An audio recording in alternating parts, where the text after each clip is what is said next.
नमस्कार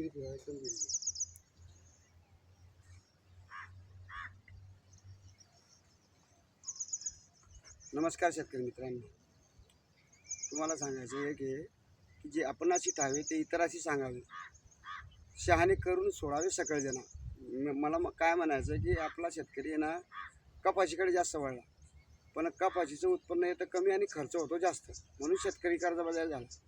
तुम्हाला एक सांगतो की ही जी तूर आहे, आता मी मागच्या वर्षी 5 एकरमध्ये 5 एकरपैकी 4 एकर कपाशी लावली होती आणि 1 एकर तूर होती। तर माझा 1 एकरमध्ये 8 क्विंटल तूर झाली आणि 8-8.5च्या भावाने गेली।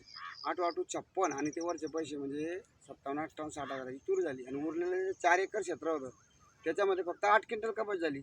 8-7-56 म्हणजे 4 एकरमध्ये तेवढाच माल झाला, खर्च जास्त झाला आणि 1 एकरमध्ये 8 क्विंटल तूर झाली आणि तेवढेच पैसे आले। तर विचार करा तुम्ही, म्हणून म्हणतो मी। आणि आता मला मोबाईलमध्ये दिसलं होतं की बस हे तूरचे शेंडे खुरडे गेले पाहिजे, त्याच्यानं उत्पन्न जास्त वाढेल। आता मी 15 ते 3 वार झाले तूरचे शेंडे खुरडे होते। पहा आता इकडे तुम्हाला सांगतो मी, ही तूरचे शेंडे खुरलेले पहिल्या ना इथे ना 4-4-5 पाहून घ्या, इकडे दाखव, हे बघा 4-4-5-5 फांजऱ्या लागल्या खुरड्यानंतर। आता हे वर आला, आता 3 वाराला आता हे खोडून घ्यायचं आहे आपल्याला। आता इथे सुद्धा इथून फटगोऱ्या फुटणार आहे, म्हणजे तूरचं उत्पन्न जास्त येणार आहे आपल्याला एकरी।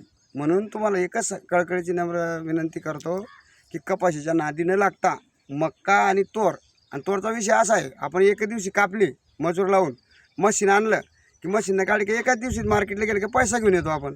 पण कपाशीचा विषय असा आहे, तिला मजुरी लावा, वेचतच राहावा, घरामध्ये ठेवा, ते रिस्की काम आहे।